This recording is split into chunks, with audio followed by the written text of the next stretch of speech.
అనురాగాలు కురిపించే నీ ప్రేమ తలచి అరుదైన రాగాలని స్వరపరచి ఆనందగానాలే సప్త స్వరాలుగా నీ పాడనా. అనురాగాలు కురిపించే నీ ప్రేమ తలచి అరుదైన రాగాలని స్వరపరచి ఆనందగానాలే సప్త స్వరాలుగా నీ పాడనా.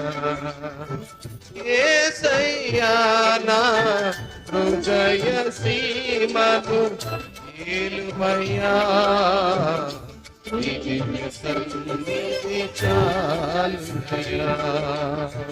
యేసయ్యా నా హృదయ సీమను ఏలుమయ్యా, నీ దివ్య సన్నిధి చాలుమయ్యా.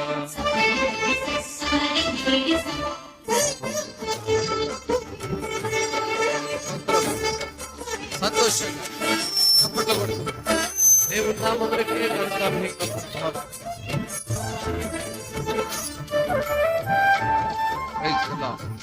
స్తోత్రం.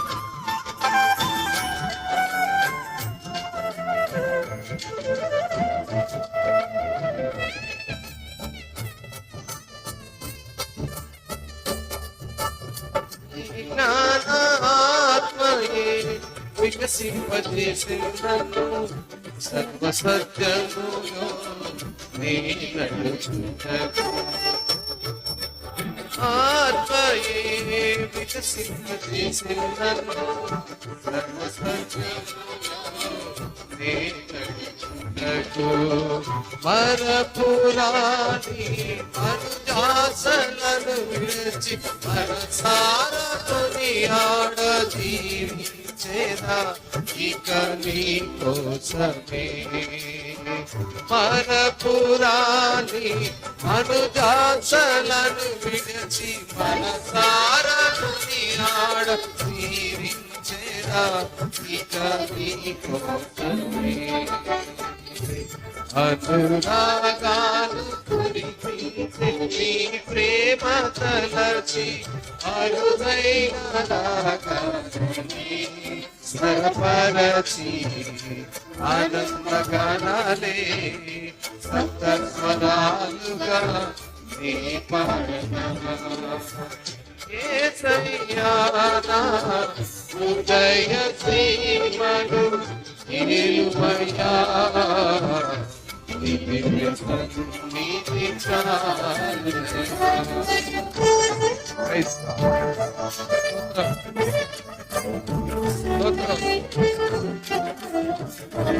అపురూపమైనటువంటి ఆయన దర్శనం కొరకై,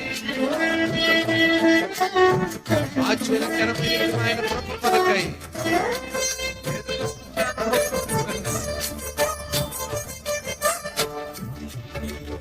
అపురూప దర్శనమే బలపరుచుచున్నది నన్ను విను తిరిగి చూడక అపురూప దర్శనమే బలపరుచుచున్నది నన్ను విను తిరిగి చూడక. ఆశ్చర్యకరమైన నీ కృప పొంది కడవరకు నీ కాడి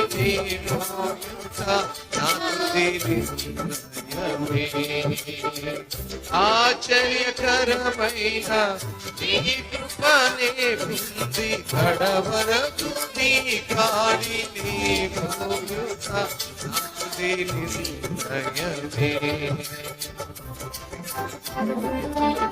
అనురాగాలు కురిపించే నీ ప్రేమ తలచి అరుదైన రాగాలని స్వరపరచి ఆనందగానాలే సప్త స్వరాలుగా నీ పాడనా.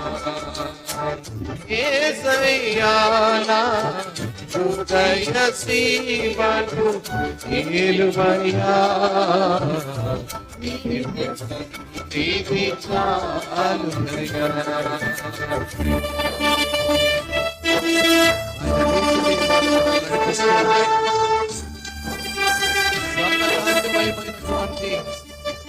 ఆ నగరములో మనము నివసింపజేయాలని అమూల్యమైన విశ్వాసము ద్వారా ఆయన పిల్లలుగా మనం ఆనందించాలని దేవుని ఆత్మ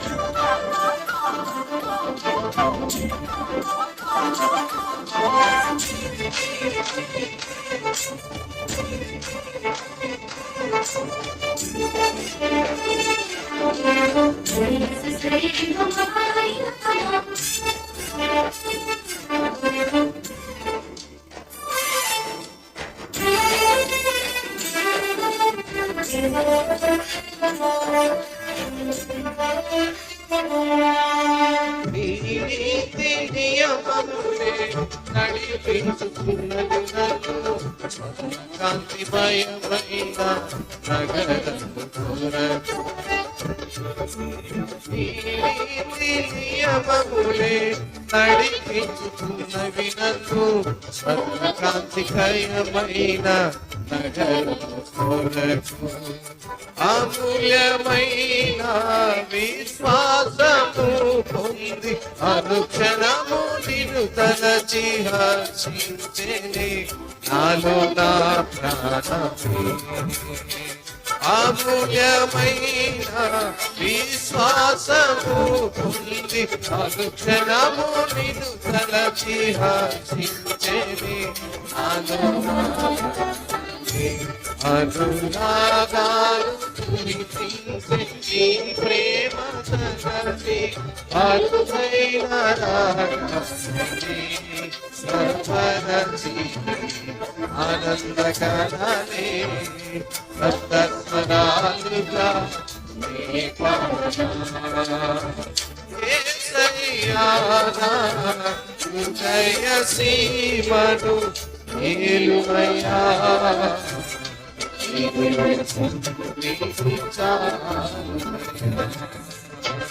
యేసయ్యా నా హృదయ సీమను ఏలుమయ్యా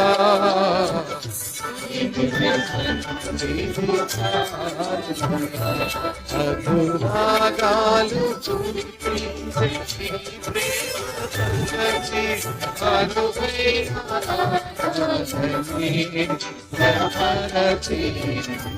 ఆనందకాలే సప్తస్వరాలుగా నీ పాడనా. మంచిది.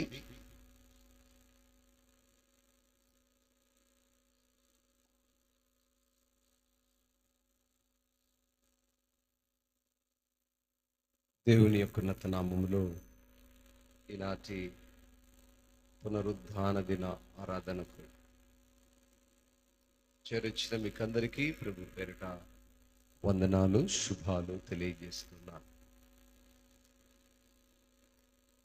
మంచిది. గడిచిన వారము అందరము కూడా చాలా సంతోషంగా దేవుని స్తుతించి గణపరుచుకుని ఉన్నాము.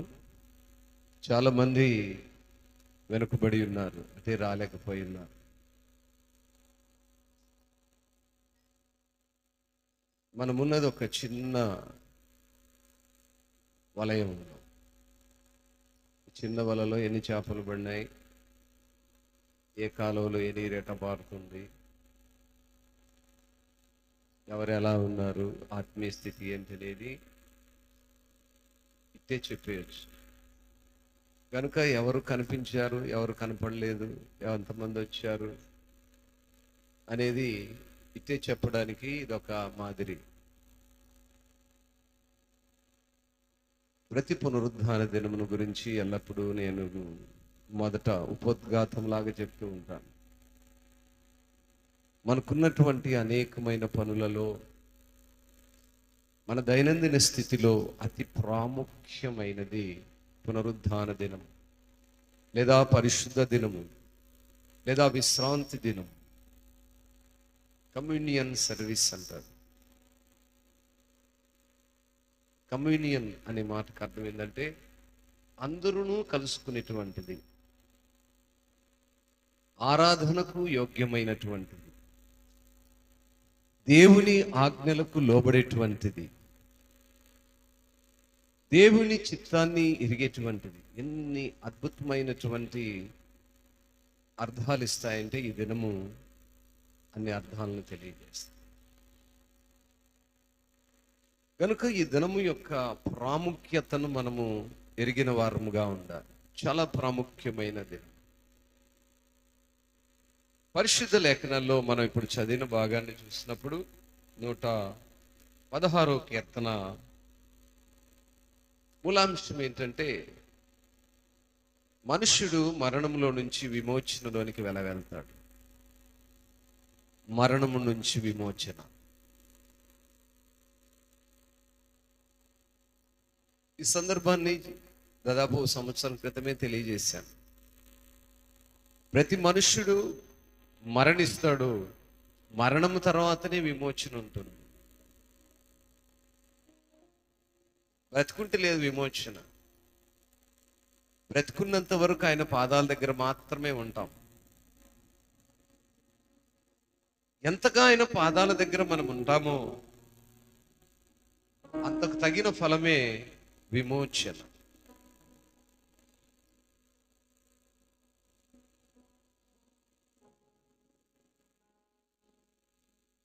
కీర్తనకారుడు ఈ 116వ కీర్తనలో మనం చూసిన భాగాన్ని చదివితే, యెహోవా నా మొరను, నా విన్నపములను ఆలకించి ఉన్నాడు, కాగా నేను ఆయన్ను ప్రేమించున్నాను. I love the Lord. I love the Lord. నేను ఆయన్ను ప్రేమిస్తున్నాను. బికాస్, ఎందుకు?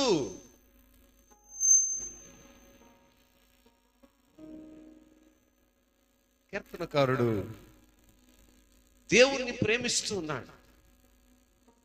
ఈరోజు మనము అన్నదమ్ములను ప్రేమిస్తుంటాం, అక్క చెల్లెలు ప్రేమిస్తుంటాం, మన నైబర్ను ప్రేమిస్తూ ఉంటాం. కానీ గెట్టకపోతే ద్వేషిస్తూ కూడా ఉంటాం. మనుషుల యొక్క నైజం. నచ్చితే ప్రేమిస్తాం, నచ్చకపోతే ద్వేషిస్తాం. ఇది మనుషుని యొక్క నైజం. కనుకనే because I love the Lord, because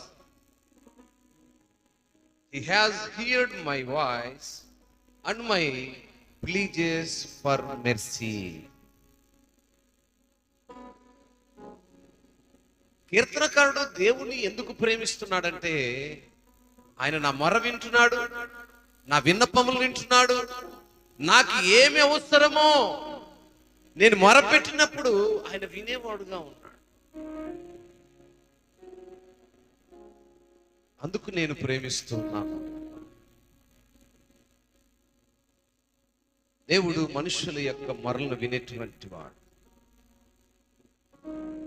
మనపూర్వకంగా, హృదయపూర్వకంగా ఆయన దగ్గర మన యొక్క మొరలను తెలియచేయాలి.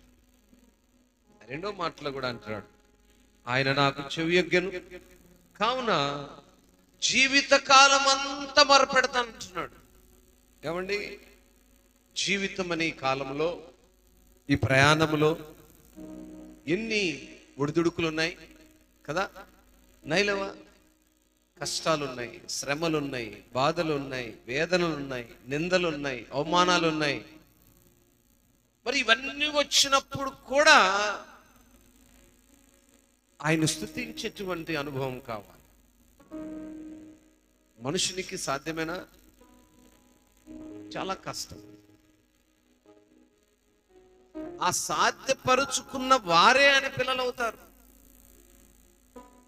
శ్రమ రాగానే దేవుని దూషించటం, నిందలు రాగానే దేవుని దూషించటం, అవమానాలు రాగానే దేవుని దూషించటం. కొన్ని పరిస్థితులు మనమే కొని తెచ్చుకుంటాము, వాటిని దేవునిపై వేస్తుంటాం.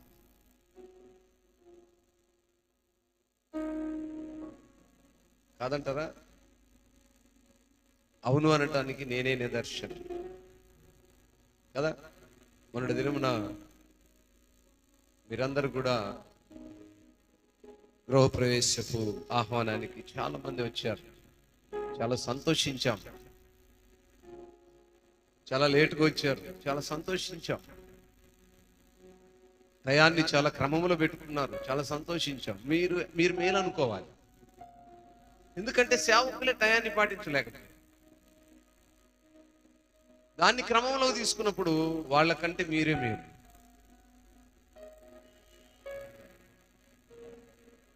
సమయం అనేది చాలా విలువైందండి. దాన్ని మీరు ఎప్పుడు మర్చిపోవడానికి వీల్లేదు. 6:30-7 గంటల నుంచి ప్రారంభిస్తాను నేను, నా సమయాన్ని చూసుకుంటూ ప్రతి నిమిషం ఇక్కడికి వచ్చేంత మటుకు.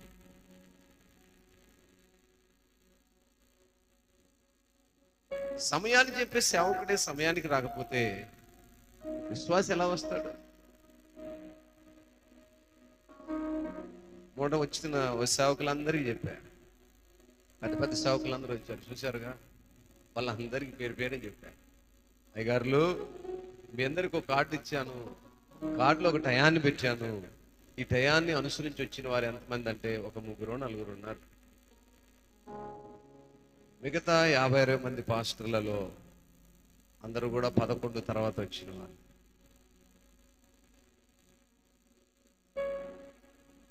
సమయము చాలా విలువైంది. మనం అన్నిటిలో విలువగా చూస్తాం సమయాన్ని, ఒక దేవుని సన్నిధిలో తప్ప. కాదంటారా? బస్సుకు వెళ్ళాలి, టైం చూస్తుంటాం. ట్రైన్కి వెళ్ళాలి, 1/2 అవర్ ముందే వెళ్తాం. సినిమాకి వెళ్ళాలి, గంట ముందు వెళ్తాం. ఈ మధ్యకాలంలో సినిమాలు చూసేవాళ్ళు చాలా తక్కువైపోయారు. నా బాల్యంలో సినిమాలు చూడాలంటే నేను ఎప్పుడూ 7th క్లాస్ చదివేటప్పుడు సినిమా చూడడానికి విజయవాడ వెళ్ళాను. టికెట్లు తీసుకురావడం మనకు తెలియదు. విజయవాడ అంటే పెద్ద సిటీ, మా అత్తయ్య వాళ్ళు ఉంటారు కనుక ఇల్లే. కృపన్న కుర్చీడి తిప్పేసుకో, నాకెళ్ళేసుకో, ఇబ్బందిగా ఉంది కదా. సరే వెళ్ళాను. అప్పుడు 7th క్లాస్ ఏదో చదువుతున్నాను. మా అత్తయ్య వాళ్ళు ఉండేవాళ్ళు. అప్పుడు ఆ సినిమాలో టికెట్స్ తీసుకోవాలంటే ఈ 2 వైపులా ఈ కట్టేవారు, బ్యారికట్స్ లాగా. ఇంకా పక్కన వాళ్ళు దూరిపోవడానికి ఉండేది కాదు. వాడు మా బామర్ది వాళ్ళ మీదకి ఎక్కిపోయి టికెట్లు తెచ్చేవాడు. అంటే తోసుకొని కొట్లాడుకుంటూ తెచ్చుకోవాలి సినిమా చూడాలి. అలాంటి బాల్యం. ఇప్పుడంతా ట్రెండ్ మారిపోయింది. అసలు సినిమా హాల్సే చాలా తక్కువైపోయాయి. ఎందుకని? మీడియా బాగా సమీపం అయిపోయింది, ఇంట్లోకి వచ్చేసింది, చేతిలోకి వచ్చేసింది. ఎవరి చేతిలో వాళ్ళు పెట్టుకొని ఇన్ని సినిమాలు కొన్నాంటి చూడవచ్చు కదా. కనుక ఏమైందంటే మనం ఎక్కడికో దూరంకి వెళ్ళి చూసే పరిస్థితులు తగ్గిపోయినాయి. అందువల్ల పాపం సినిమా టయాన్ని మాత్రం ఎవరు చూసుకోవట్లేదు.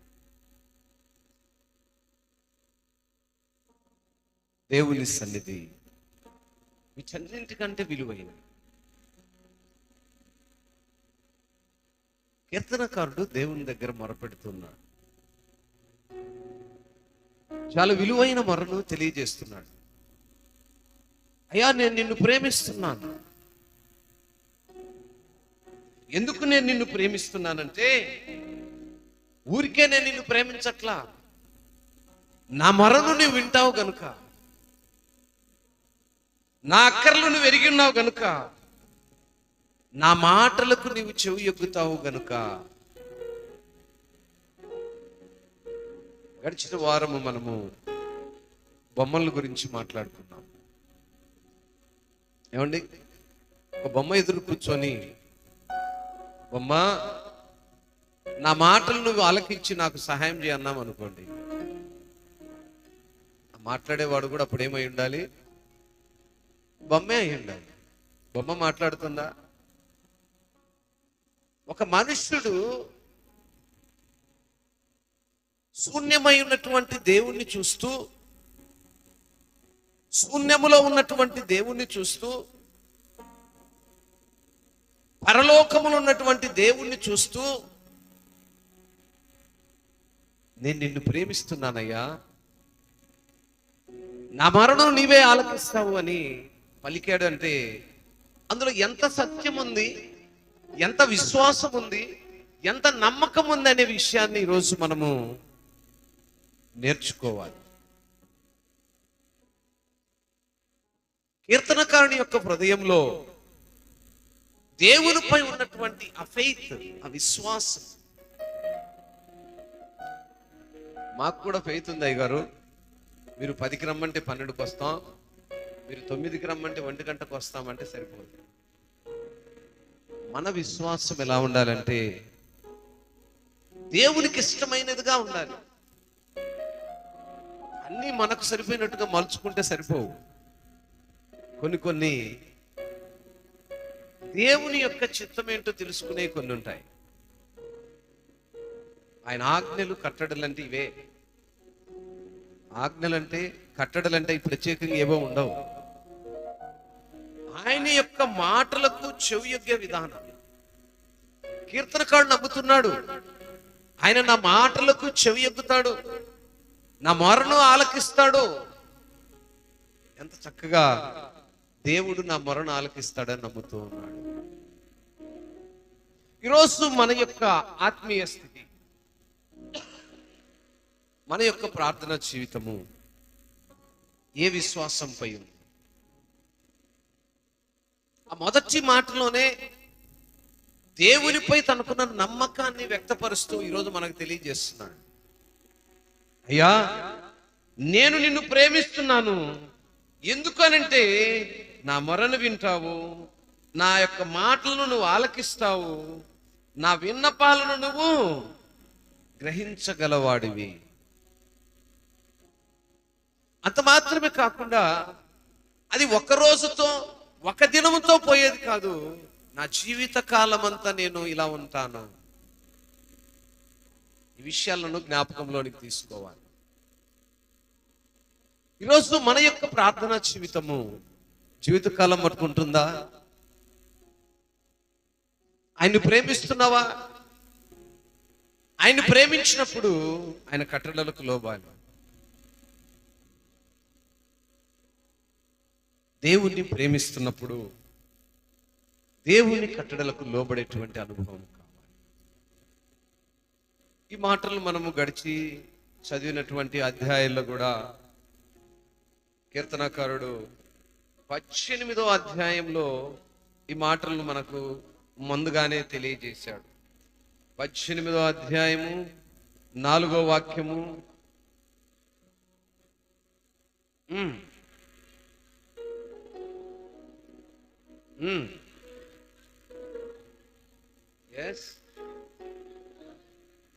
చాలు.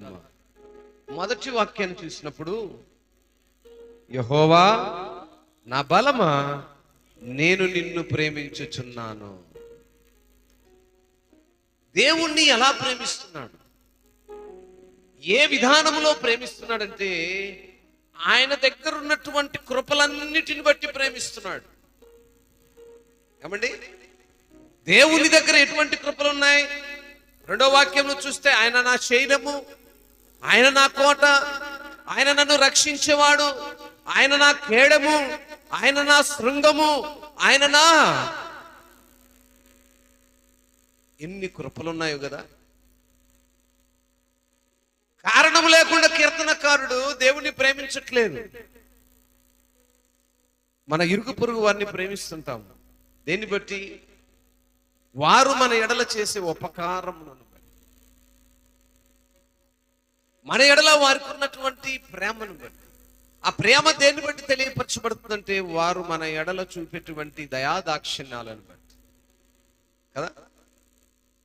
కీర్తనకారుడు దేవుని ఎడల చూసింది ఏంటంటే ఆయన యొక్క శైలము, ఆయన నా కోట, నన్ను రక్షించేవాడు, నా కేడము, నా రక్షణ దుర్గము, నా ఉన్నత దుర్గము, నేను ఆశ్రయించి ఉన్న నా దుర్గము అంటాడు. వీటన్నిటినీ చూస్తున్నప్పుడు ఆయనలో ఉన్నటువంటి అనేక గుణగణాలను చెప్పుకుంటూ వచ్చాడు.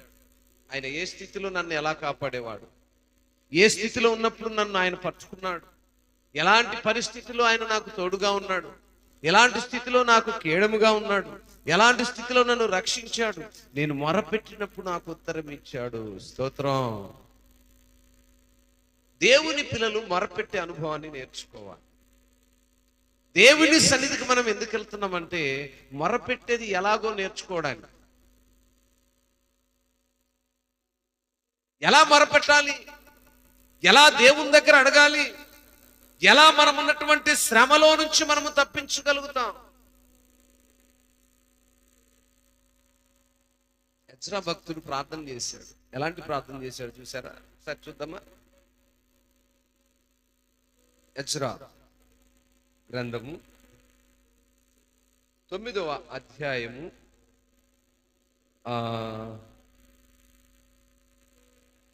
15వ వాక్యం. 15.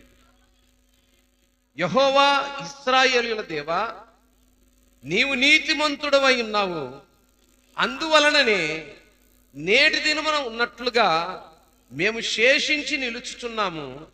చిత్తగించుము, మేము నీ సన్నిధిని అపరాధులము గనుక నీ సన్నిధి నిలుచుటకు అర్హులము కామని ప్రార్థన చేస్తూ ఉన్నాను.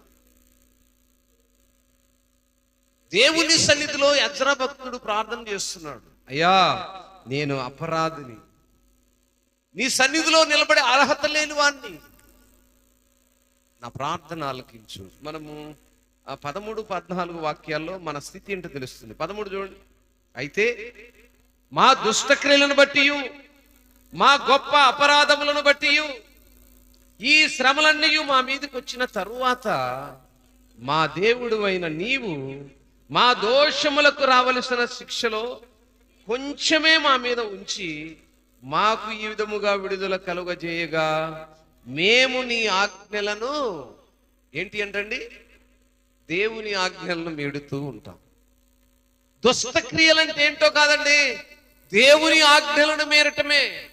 దేవుని ఆజ్ఞలను మేరటం అంటే పరిశుద్ధ దినము ఆయన సన్నిధిలో కనపరచబడాలి.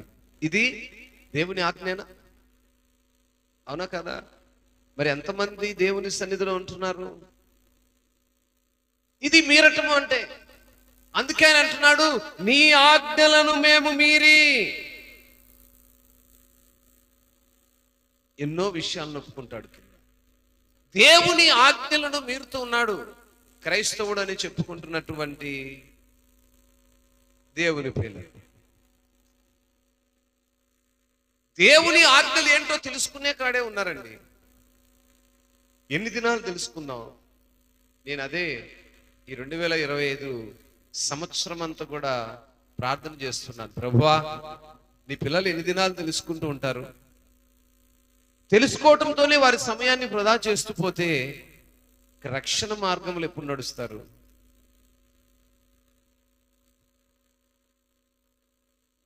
మన దినములు కాలములన్నీ ప్రయాసపడి కుటుంబాలను పోషించుకున్నట్ల కొరకే సరిపోతే రక్షణ మార్గాన్ని ఎప్పుడు తెలుసుకుంటారు? ఆయన ఆజ్ఞలను మీరి. ఇంకా 14లో అంటాడు, ఈ అసహ్య కార్యములను జరిగించిన జనులతో సంబంధములు చేసుకుని ఎడల మేము నాశనమగు వరకు శేషమైనను లేకుండానట్లును తప్పించుకొనుటకు సాధనమైనను లేకుండానట్లును నీవు కోపపడుదువు గదా. మా ఎజ్రా భక్తుడు దేవుని దగ్గర ప్రార్థిస్తున్నాడు. అయ్యా, మా అపరాధముల చేత, నీ ఆజ్ఞలను మేము మీరుట చేత, మా బ్రతుకులో ఉన్న అసహ్య కార్యముల చేత నీవు మమ్ము నాశనము చేసినప్పుడు ఏదిముగాను మేము తప్పించుకోవడానికి అవకాశము లేని పరిస్థితుల్లో మేమున్నాము. ఎంత చక్కగా ఎజ్రా తన బిడ్డల పట్ల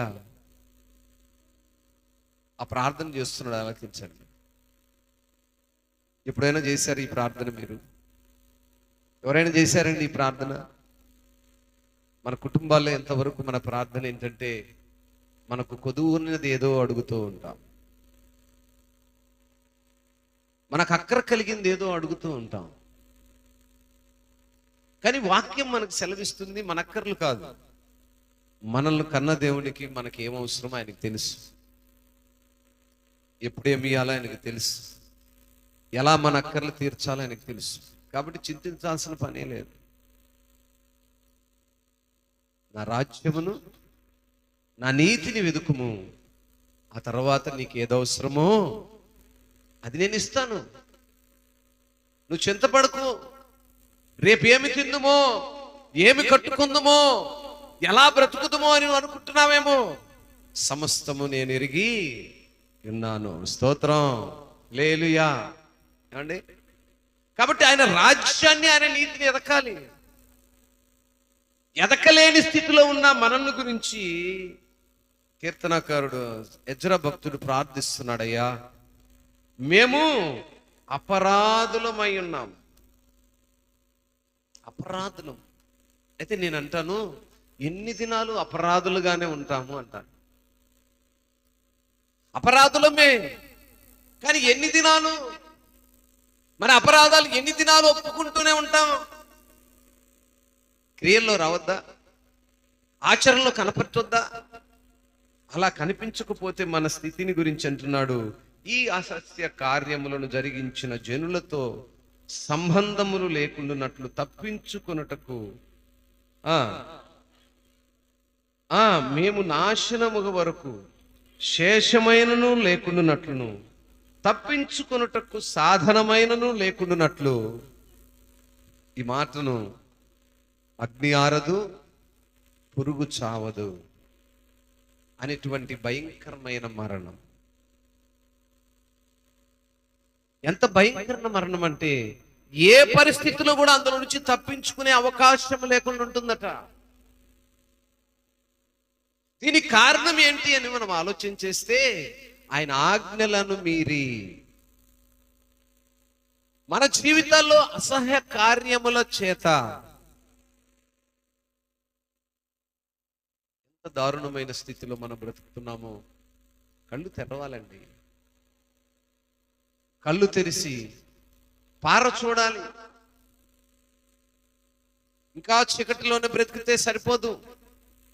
దేవుని యొక్క ఉద్దేశాన్ని అడిగి తెలుసుకునే అనుభవానికి రావాలి.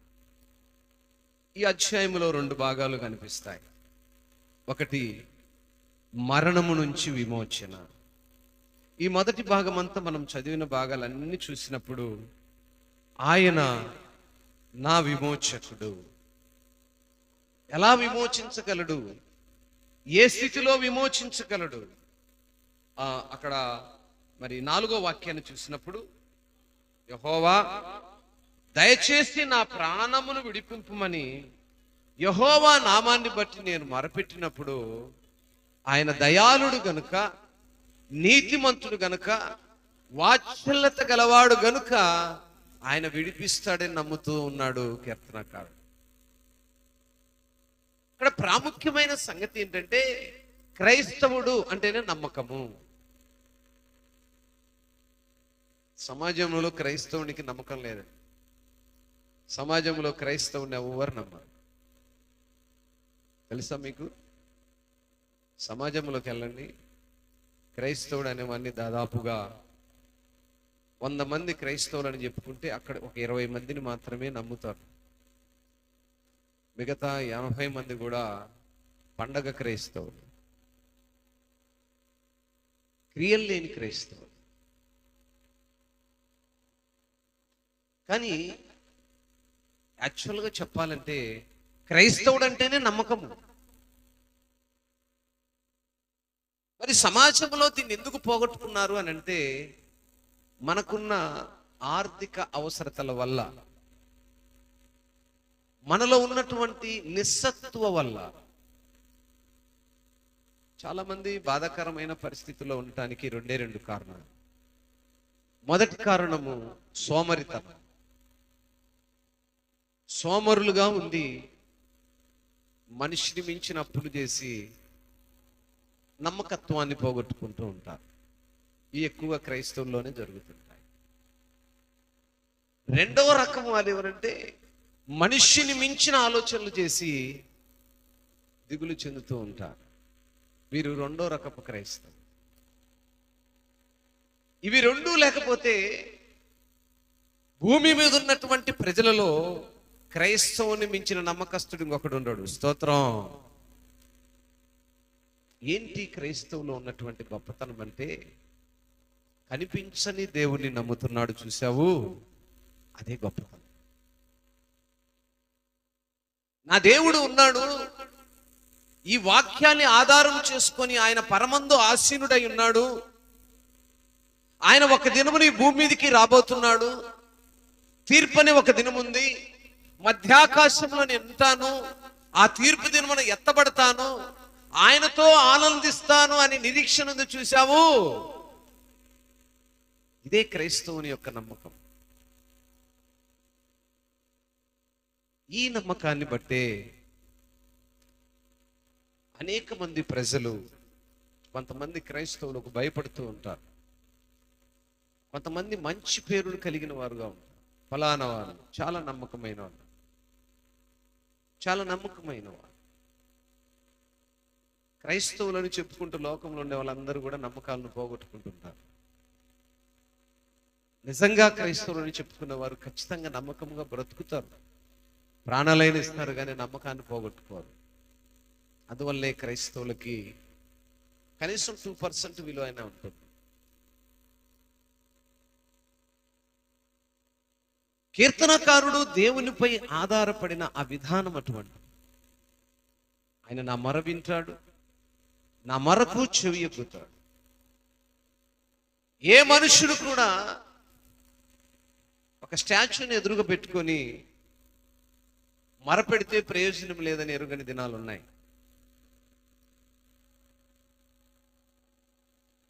ఏమీ లేని శూన్యమును ఎదురుగా ఉంచుకొని ఆ శూన్యములో నా దేవుడు ఉన్నాడని నమ్ముతున్నాడే, ఇదే క్రైస్తవ్యం. ఈరోజు కీర్తనకారుడు అదే స్థితిలో ఉన్నాడు. మరణము నుంచి నన్ను విమోచించేవాడు. అక్కడ మనం ముందుకు రాగానే కొన్ని సంగతులు చూస్తాం. 8వ వాక్యం చూసినప్పుడు, మరణము నుండి నా ప్రాణమును కన్నీళ్లు విడవకుండా, నా కన్నులను జారిపడకుండా నా పాదములను నీవు తప్పించి ఉన్నావు. ఈయనే నాకు విమోచకుడు. ప్రాణానికి కూడా ఒక చక్కటి మాట చెప్తాడు 7వ వాక్యంలో, నా ప్రాణమా యెహోవా నీకు క్షేమం విస్తరింపజేసి ఉన్నాడు, తిరిగి నీ విశ్రాంతిలో ప్రవేశింపుము. ప్రాణముతో మాట్లాడుకోవాలి. అనేక మార్లు నేను వాక్యాన్ని బోధిస్తున్నప్పుడు ఈ సంగతి చెప్తాను. మన ప్రాణాలతో మాట్లాడుకోవాలి. శనివారమే మాట్లాడాలి, ఆదివారం ఉదయం లెగ్గానే మాట్లాడి, నా ప్రాణమా దేవుని సన్నిధికి వెళ్ళి మొరపెట్టాలి. సిద్ధపడు. మొదట ప్రాణానికి చెప్పాలి, దిగులు పడకు, వేదన పడకు, ప్రభువు తోడుండగా. ప్రాణమ ప్రాణమ ప్రాణమా. ప్రాణంతో మాట్లాడాలి. కీర్తనకారుడు ఆ ప్రాణానికి చెప్తున్నాడు, నా ప్రాణమా దేవుడు నీకు క్షేమాన్ని విస్తరింపజేస్తాడు, మరలా తిరిగి నువ్వు విశ్రాంతిలో ప్రవేశిస్తావు. ప్రాణముతో మాట్లాడుకుంటున్నాడు. క్షేమాన్ని ఇస్తాడు, విశ్రాంతిలోనికి నడిపిస్తాడు.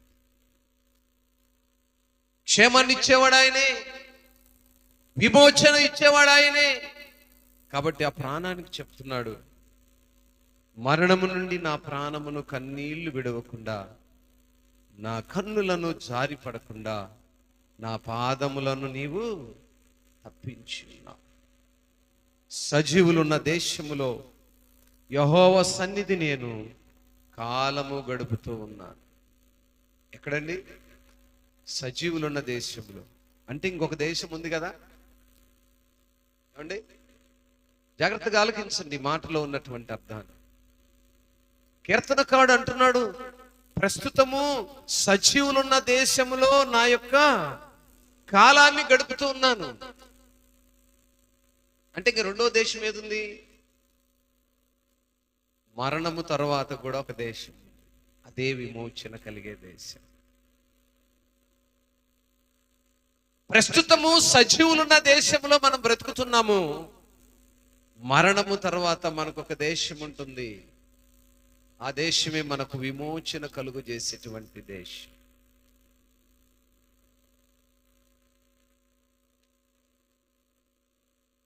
అదే వాక్యంలో ఇంకా చక్కని స్టేట్మెంట్ ఇస్తున్నాడు. నేను అలాగూ మాట్లాడి నమ్మిక ఉంచి ఉన్నాను, నేను మిగిల బాధపడిన వాడను. నేను తొందరపడిన వాడనై ఏ మనుషుడును నమ్మదగిన వాడు కాడనుకొంటిని. ఆయన చేసిన ఉపకారాలను బట్టి నేను ఆయనకి ఏమి చెల్లిస్తాను. తన మనసులో తను కూడా అనుకున్నాడు మనకులాగానే, భూమిపై ఏది నమ్మకమైనది లేదు, ఎవరు నమ్మకమైన వాడు లేడు అని. అయితే నేను ఆ విధముగా ఆయనపై నమ్మకం ఉంచి ఉన్నాను. నా ప్రతి విధమైన బాధలన్నిటిని ఆయన తీర్చున్నాడు గనుక ఆయనకు నేనేమి చేసి నా ఉపకారములను నేను ఆయనకి ఏం చెల్లించదు? ఆయన చేసిన ఉపకారాలకి నేనేం చెల్లించాలి? చాలా మందికి ఇది ఒక కంఠత వాక్యం. ఏమంటాడండి? యెహోవా నాకు చేసిన ఉపకారములన్నిటికీ నేనేమి చెల్లింతును? రక్షణ పాత్రను చేతపుచ్చుకుని ఆయన నామమున ప్రార్థన చేసేదను. స్తోత్రం, హల్లెలూయా, స్తోత్రం. అందరం రెండు చేతులు పైకి చూపించి సంతోషంగా స్తుతులు చెల్లిద్దాం. స్తోత్రం. దేవుడు రెండు చేతులు ఇచ్చిన వారికి ఇంకా బిగ్గరగా పైకి లేపే శక్తినిచ్చునుగా. కొరచ చేతులు గల వాళ్ళలాగా దాచుకోమాకండి. ఇప్పుడు కొంతమంది లేపలేని స్థితిలో ఉన్నారు. ఎందుకు? వాళ్ళ ఆరోగ్యం బాగలేదనుక లేపలేదు. దేవుడు మీకు ఇచ్చాడు ఆరోగ్యం, ఇంకే నోరిచ్చాడు, ఇంకే నోరు లేని వాళ్ళు ఎంతో మంది ఉన్నారు కదా. మాట్లాడాలని ఎంత ఆశ కలిగి ఉంటారో. వాడెవరో మన దగ్గర ఉన్నాడు, ఒక గురుబాబు. అని చూసినప్పుడు ఎంత నా మనసులో బాధగా ఉంటుందో. ఎంత చక్కగా ఉన్నాడు, ఎంత ఆరోగ్యంగా ఉన్నాడు, కానీ మాట్లాడలేడు. మాట్లాడలేకపోయినా వాడు మనలో సంతోషంగా ఉంటున్నాడు. చూసావు, నేను దానికి సంతోషం. వికలాంగులు ఉంటారు, మనతో పాటు బ్రతుకుతూ ఉన్నారు. మనకు కాళ్ళు ఉన్నాయి, కానీ దేవునికి స్తుతులు చెల్లించడానికి మందిరానికి నడవలేము. కాళ్ళు లేని వికలాంగి దేవుని గనపరుస్తూ ఉంటాడు.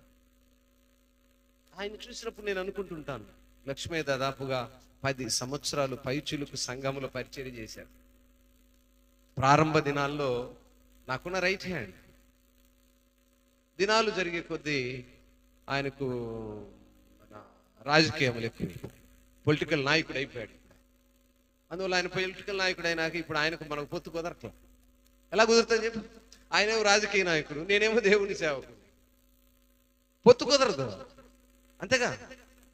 ఎలా కుదురుతుంది? అప్పుడు కుదిరింది, కుదిరినంతసేపు సహవాసం. ఇప్పుడు కుదరట్లా. ఆయన వచ్చి డ్రమ్ము కొడితే నేను పాట పాడాలి, ఆయన డ్రమ్ము కొడితేనే నాలో ఉద్యోగం బయలుదేరా. అటువంటి క్షణాలను నేను మర్చిపోలేదు.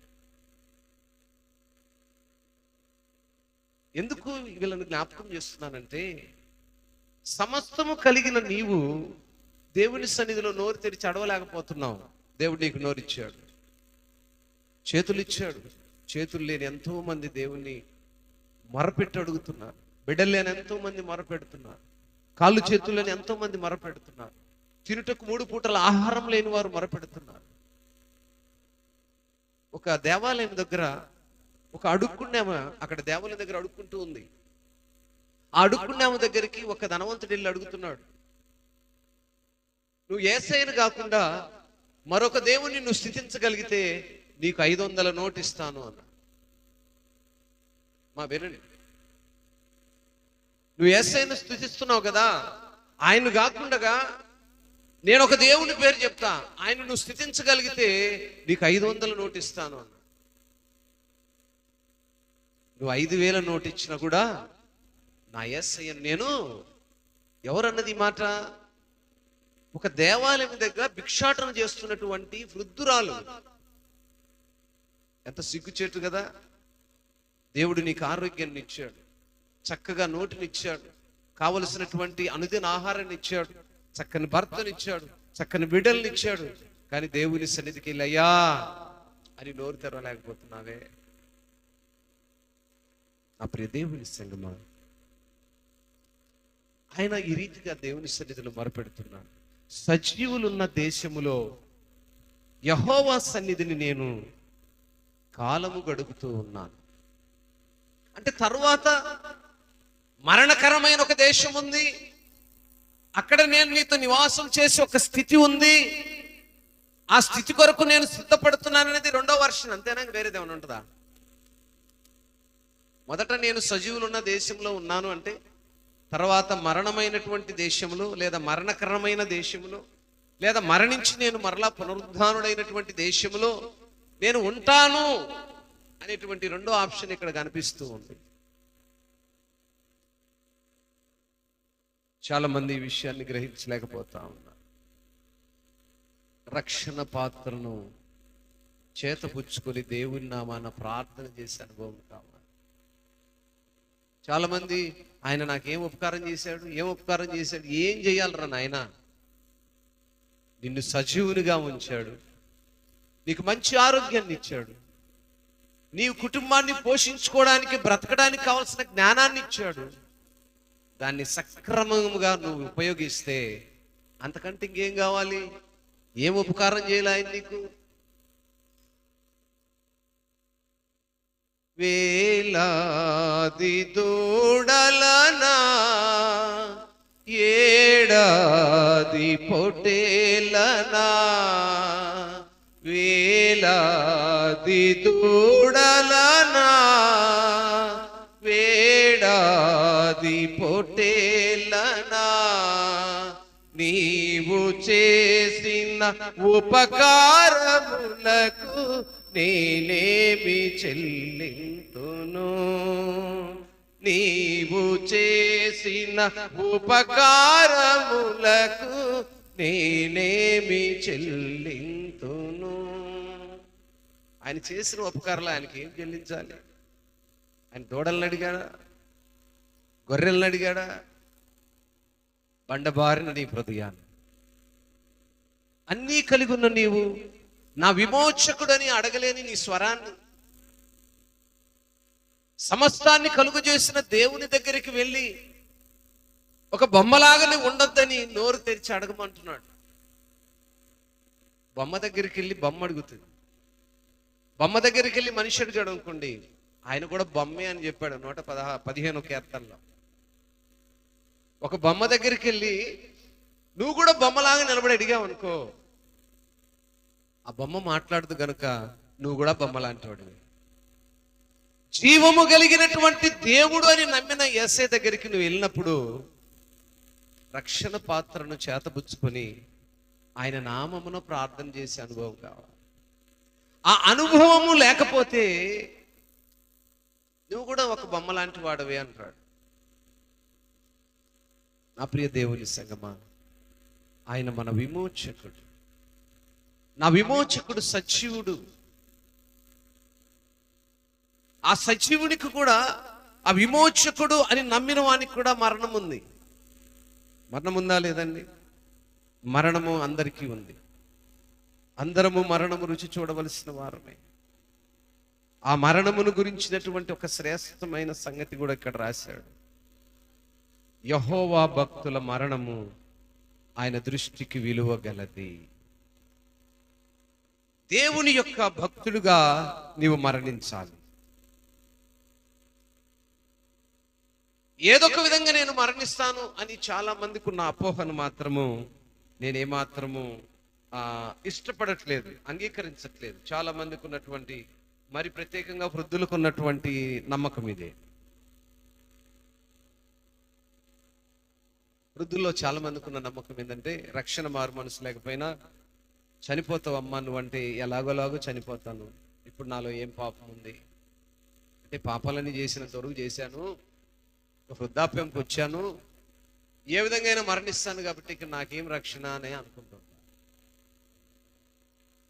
నువ్వు ఏ స్థితిలో ఉన్నా రక్షణ అనేది అవసరం. ఎందుకంటే ఆయన పిల్లవాడిగా, ఆయన కుమారుడిగా, కుమార్తెగా మరణించాలి. ఆయన భక్తుడిగా మరణిస్తే ఆయన దృష్టిలో మనము విలువ కలిగిన వారు. స్తోత్రం. మరణము విలువ కలిగినదిగా ఉండాలి. ఈ లోకంలో మనుషుల దగ్గర విలువ అక్కర్లేదు, దేవుని దృష్టిలో విలువ కలిగినదిగా ఉండాలి. కొంతమంది మరణించినప్పుడు లోకములో విలువ కోసము ఆడంబరమైనటువంటి బరియల్స్ చేస్తూ ఉంటారు. బ్రతుకున్నప్పుడు మొద్ద పెట్టరు, బ్రతుకున్నప్పుడు దగ్గరికి రారు, బ్రతుకున్నప్పుడు నీళ్లు కూడా ఇవ్వరు. చనిపోయిన తర్వాత వారి యొక్క బరియలు చేస్తూ ఉంటారు, ఆడంబరంగా చేస్తూ ఉంటారు. ఎంత ఆడంబరము! ఆ ఏడుపులు, ఆ పెడబొబ్బలు విన్నప్పుడు నాకు ఎంత ఆడంబరంగా ఉంటుందో. అయినా అది దేవునికి ఇష్టమైంది కాదు. నువ్వు బ్రతికుండగా నువ్వు ఉండవలసినటువంటిది దేవునికి విలువ కలిగినటువంటి మరణం కావాలి. దేవుని భక్తుల యొక్క మరణము ఆయన దృష్టికి విలువగా ఉంటుంది. మనుషుల దృష్టికి విలువ కొరకు మనము ఏదో చేసే ప్రయోజనం లేదు. దేవుని దృష్టికి విలువ కలిగినట్టుగా మన యొక్క మరణం అనేది ప్రతి మనుషునికి సంప్రాప్తమైంది గనుక, తల్లి గర్భము నుండి పాపములో జన్మించాము గనుక, సృష్టి ఆరంభంలో ఉన్నటువంటి అవ్వ ఆదాముల నుంచే ఈ పాపం అనేది సంక్రమించింది గనుక, ఆ పాపము నుంచి కొట్టివేయబడాలి అంటే మొదట సమాజములో, లోకములో బ్రతుకుతున్నప్పుడు దేవునికి ఇష్టమైనటువంటి పిల్లలుగా బ్రతకాలి. అందుకే కీర్తనకారుడు దేవుణ్ణి, నేను నిన్ను ప్రేమిస్తున్నానయ్యా, నేను నిన్ను ఎలా ప్రేమిస్తున్నాను, ఎందుకు ప్రేమిస్తున్నాను? I love the lord because he has heard my voice. నేను ఎందుకు నిన్ను ప్రేమిస్తున్నానంటే నా మాటలు నువ్వు వింటావు గనుక, నా మరణం నీవు ఆలకిస్తావు గనుక. ఇదే నమ్మకం, ఇదే మనిషి సజీవుడుగా ఉండవలసినటువంటి నమ్మకం. అందుకే కీర్తనకారుడు అన్నాడు, నా ప్రాణము యెహోవా నీవు క్షేమమును విస్తరింపజేసి ఉన్నావు, సజీవులున్న దేశములో యెహోవా సన్నిధిని నేను కాలము గడుపుతున్నాను. ప్రాణానికి క్షేమము, సజీవులుగా ఉన్నటువంటి దేశంలో మనం ఉన్నాం అంటే మరణాంధకారమైనటువంటి ఒక దేశం కూడా ఉంది అని తెలియజేస్తుంది ఇక్కడ. దీన్ని అర్థం చేసుకోవాలి. సజీవులున్న దేశంలో ఇప్పుడు ఉన్నాము, ఒక దినము మరణకరమైనటువంటి దేశంలో ఉండబోతున్నాము. ఇప్పుడైనా నమ్ముతావా? మరణం ఉంది, ఆ మరణము తర్వాత విమోచన ఉంది, ఆ మరణము తర్వాత తీర్పు ఉంది, ఆ మరణము తర్వాత తీర్పు అనేటువంటి ఆ స్థలములో మనం ఉండబోతున్నాము. ఆ తీర్పు దినములో మనము తప్పించుకోవడానికి ఇక్కడనే జాగ్రత్తగా ఉండాలి. ఆ వేదన నుంచి తప్పించే పరిస్థితులు లేవు అని ఎజ్రా భక్తుడు ప్రార్థన చేశాడు కదా. ఎజ్రా భక్తుడు 9వ అధ్యాయము 14వ వాక్యములో దేవుని దగ్గర మొరపెడుతున్నాడు, అయ్యా ఆ దినమును నేను మొరపెట్టినప్పుడు ఆ మరణం నీవు ఆలకించవని నేను నమ్ముతున్నాను. ఎందుకంటే నేను ఈ భూమిపై బ్రతుకున్నప్పుడు నీ యొక్క ఆజ్ఞలను, నీ యొక్క గురిని, నీ యొక్క నమ్మకాన్ని నేను వినక అసహ్య కార్యముల చేత నా ఇష్టానుసారముగా బ్రతికి మరణించి ఉన్నాను గనుక, ఆ సజీవులున్న దేశముల నుంచి మరణాంధకారమైన దేశములోకి నేను వచ్చినప్పుడు నాకు ఎటువంటి విడుదల కలగని, ఏ విధముగా నేను తప్పించుకొని ఆ మరణకరమైన స్థితి నాకు ఉంటుంది అని ఎజ్రా భక్తుడు ప్రార్థన చేశాడు కదా. మరి ఈరోజు కీర్తనకారుని యొక్క ప్రార్థన, ఎజ్రా భక్తుని యొక్క ప్రార్థన, మన యొక్క ఈ సందేశము మనకేం తెలియజేస్తుందంటే మరణము నుంచి విమోచన కలిగిన వారముగా మనం ఉండాలి అంటే ఆయన్ని ప్రేమించాలి, ఆయన ఆజ్ఞలను గైకొనాలి. ఆజ్ఞలను మీరి మనం ప్రవర్తించకూడదు. ఆయన కట్టడలకు ఎదురు చూసేవారముగా ఉండాలి. ఆయన కట్టడలు ఏమైనాయో ఆ క్రమాన్ని అనుసరించే వారముగా ఉండాలి. చాలా క్రమాలను మనం చూస్తుంటాం. ఎటువంటి క్రమాలు చూస్తామండి? ఉదయాన్నే చూడండి, ఉదయాన్నే మీరు రేడియో పెట్టుకోండి. ఈరోజు కాలక్రమేణా ఏమేమి ప్రోగ్రాం ఉన్నాయో రేడియో చెప్తూ, టీవీ ఆన్ చేయండి, టీవీలో ఈరోజు క్రమం అంతా చెప్తూ ఉంటాడు. 2 గంటలకు వార్తలు, 3 గంటలకు ఏదో సీరియల్, 4 గంటలకు ఏదో. మన దైనందిన జీవితంలో కూడా మనం కూడా క్రమానికి ఒక ప్రణాళిక పెట్టుకోవాలి. దేవునికి ఒక సమయం, అన్ని సమయాలకు క్రమం ఉంటుంది. తినటానికి క్రమం ఉంటుంది, నిద్రపోవడానికి క్రమం ఉంటుంది, ఇంకా పనులకు క్రమం ఉంటుంది. మరి దేవుని పనికి, దేవునికి సమయం ఇవా? అది క్రమం కాదా? అది మేరటమే కదా ఆజ్ఞ అంటే. ఆ ఆజ్ఞ మేరటమే దేవునికి అసహ్య కార్యము కాదా? ఈరోజు నా ప్రియ దేవుని సంగమా, మన యొక్క కుటుంబాలను, మన ఆత్మీయ స్థితిని పరిశీలించుకోవాలి. దేవుని ఆజ్ఞల ప్రకారం మనం నివాసం చేస్తున్నాం. నేను ఏమాత్రము అర్హుని కాను అంటున్నాడు. ఎజ్రా ప్రార్థన చేశాడు కదా. ఏమని ప్రార్థన చేశాడు? 9:15 మాటలో అంటాడు, అయ్యా మేము నీ సన్నిధిని అపరాధులము గనుక నీ సన్నిధిలో నిలుచడానికి అర్హులమే కాము. ఎంత మాట కదా. మేము మీ సన్నిధిలో ఉండటానికి అర్హత లేని వారు. ఎందుకని? నీ సన్నిధిలో మేము అపరాధులము. మా అపరాధములు మా ఎదుట ఉంచుకొని నీ సన్నిధిలో మేము ఎలా నిలబడగలము?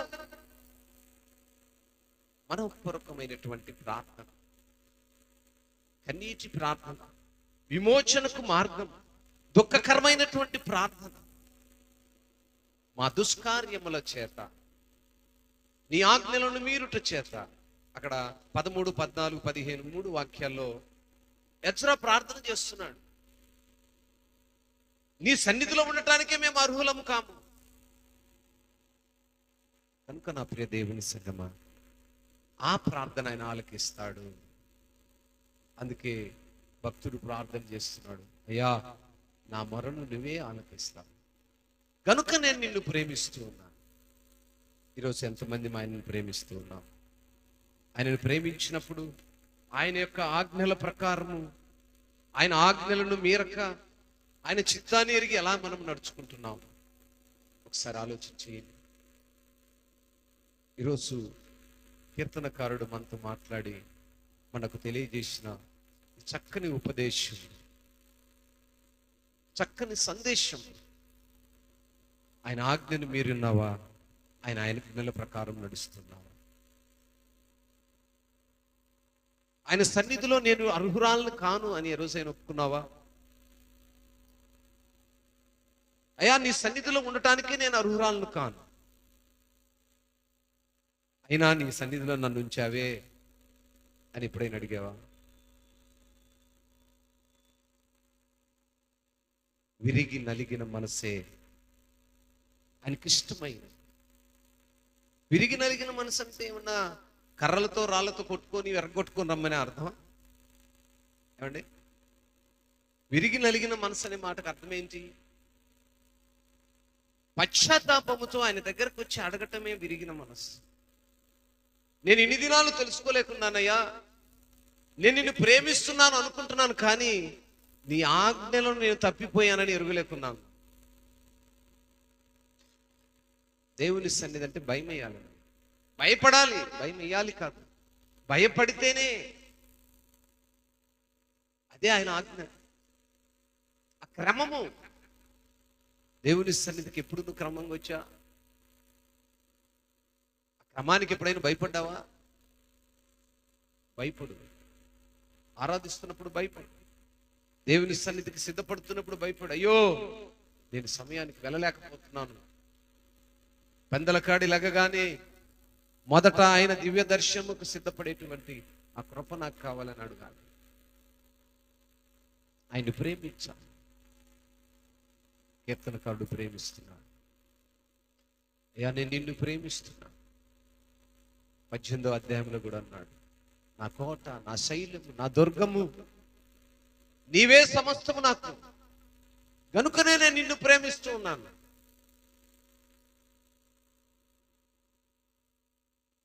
అటువంటి ప్రేమను పొంది ఆయన ఆజ్ఞల ప్రకారం నడుచుకుందుముగా. అందరూ లేచి నిలబడదాం. చాలా మంది చక్కగా ఉయ్యాల జంపాల ఊగినట్లుగా ఉంది. వాక్యం వింటుంటే ఒక కునికేసి లేద్దామా అన్నట్టుగా ఉందా? ఏమా అందరు లెగండి, లెగలేని వాళ్ళు కూడా లెగండి. ఆరోగ్యం లేని వారికి దేవుడు ఆరోగ్యమునిచ్చునుగాక, బలహీన స్థితిలో ఉన్నవారికి బలమునిచ్చునుగాక, నిలబడుటకు శక్తి లేని వారికి దేవుడు శక్తినిచ్చునుగాక, ఆరాధించుటకు కావలసినటువంటి ఆత్మ నడిపింపును, ఆ మహిమ ప్రభావమును ఆయన నిండారుగా కుమ్మరించునుగాక. ఎస్ఐ ఉన్నాడా? Right, okay. పలక కూడా తీసుకోండి, ఒకరు బ్రహ్మ కూడా తీసుకోండి. అందరము కళ్ళు మూసి విన్నటువంటి మాటలను మన యొక్క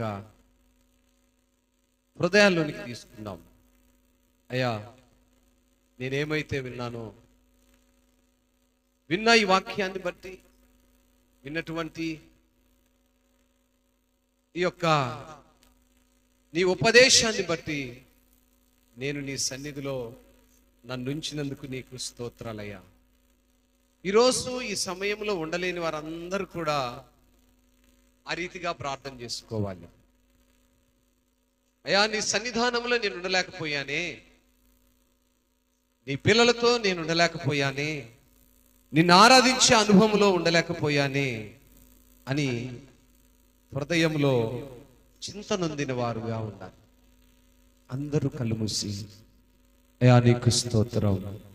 ఇదిగో నాయనా, ఈరోజు నీ మాటల ద్వారా మీరు నాతో మాట్లాడారు. విమోచనకు కర్తవు, మరణము నుండి విమోచన కలిగించేవాడవు. కీర్తనకారుడు దావీదు గారు, నాయనా నీ సన్నిధిలో అయ్యా నేను నిన్ను ప్రేమిస్తున్నాను అని ఏ రీతిగా ఆయన్ను ప్రేమిస్తున్నాడో, ఈరోజు నువ్వు ఆయన ప్రేమించడానికి ఆసక్తితో ఎదురు చూస్తున్నావా?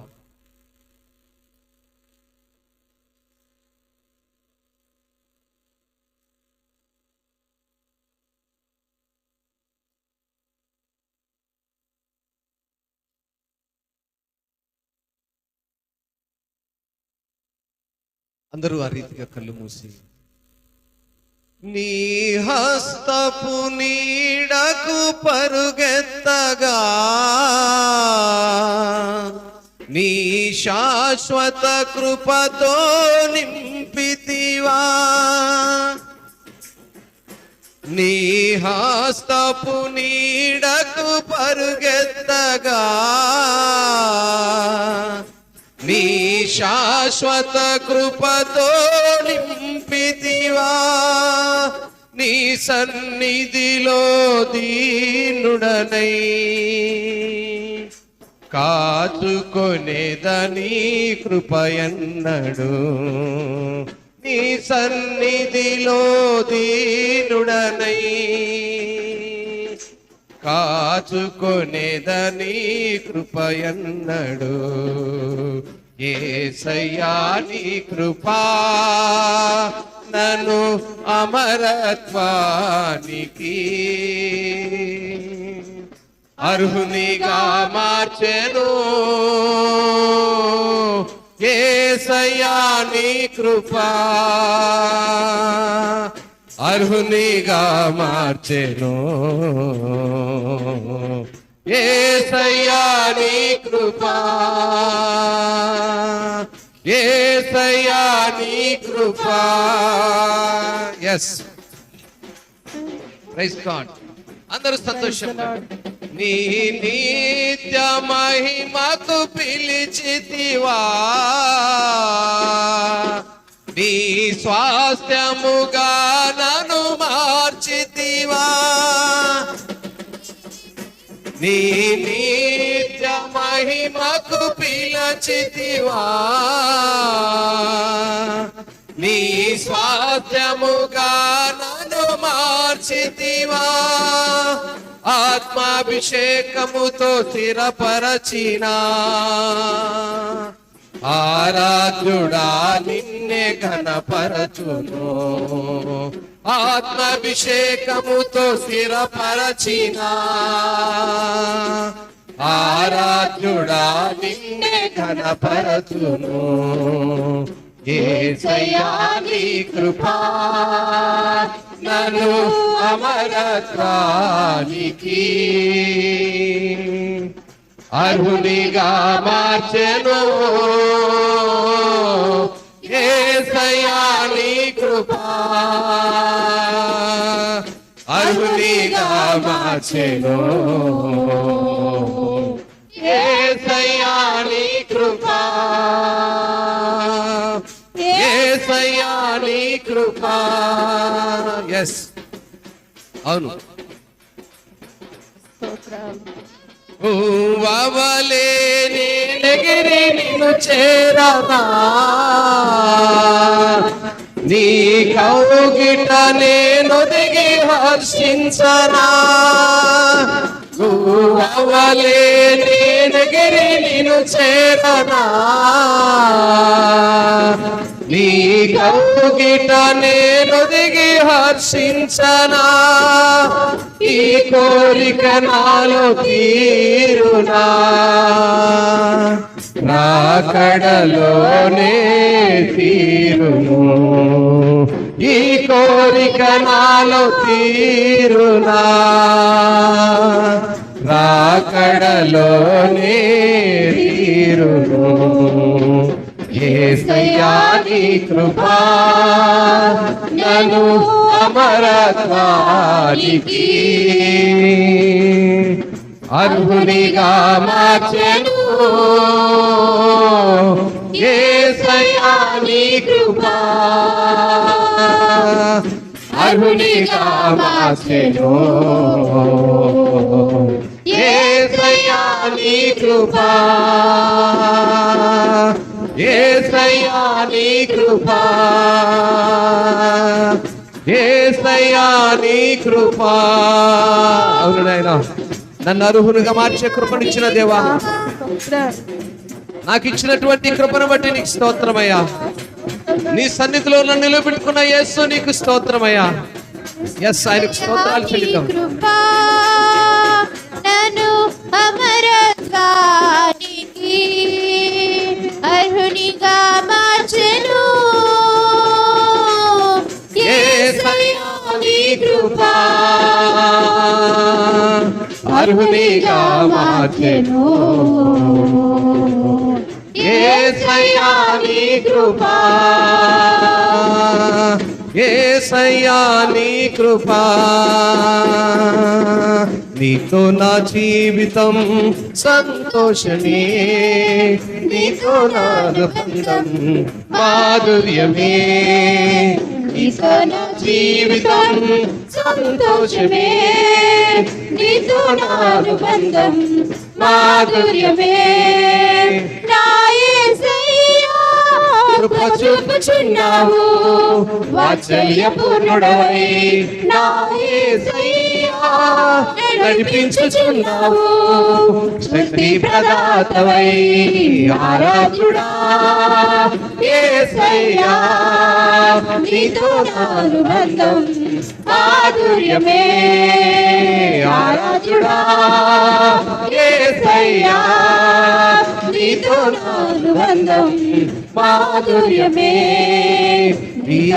ధ్వని గల రాజ్యమునందు నన్ను స్నేహించిన నా ప్రియుడవు నీవు, భీకర ధ్వని గల మార్గమునందు నన్ను స్నేహించిన నా ప్రియుడవు నీవు, కలనైన మరువను నీవు నడిపిన మార్గం, క్షణమైన విడువను నీతో సహవాసం. ప్రతి ఒక్కరు కలమైన నీకు మరువనయ్యా, క్షణమైన నీతో విడువనయ్యా, నీతో సహవాసాన్ని నేను సహవాసం. ఆరాధుడా యేసయ్యా, నీతో నా బంధం మాధుర్యమే. ఆరాధ్యుడా యేసయ్యా, నీతో నా అనుబంధం మాధుర్యమే. నీతో నా జీవితం సంతోషమే. అవును నాయనా, నీతో జీవించడం నాకు సంతోషమే యేసయ్యా. నీతో నాకు అనుబంధం ఎంతో మధురమైనదయ్యా. అవును, నోరు తెరిచి అయ్యా నీతో. ఎస్ ఎస్, అనుబంధం మాధుర్యమే. సంతోషమందైన శ్రమలయందైనను నా స్తుతి కీర్తనకు ఆధారము నీవు.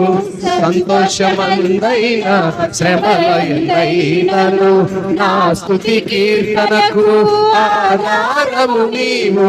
నిత్యమైన మహిమలో నన్ను నిలుపుటకు, శుద్ధ సువర్ణముగా నన్ను మార్చుటకు. నిత్యమైన మహిమ, నిత్యమైన మహిమలో ఆయన ఉండుటకు, శుద్ధమైన స్వర్ణముగా నేను మార్చుటకు. Holy Spirit. నీతో నా అనుబంధం మాధుర్యమే.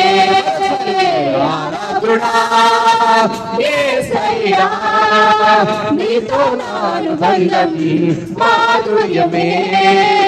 నీతో నా జీవితం, అయినా నీతో నా జీవితం ఎంతో సంతోషమయ్యా. నీతో ఉన్నటువంటి అనుబంధము ఎంతో మధురమైనదయ్యా, ఎంతో తీయమైనదయ్యా. ఎస్ ఎస్, సంతోషమే. నీతో నా అనుబంధం మాధుర్యమే.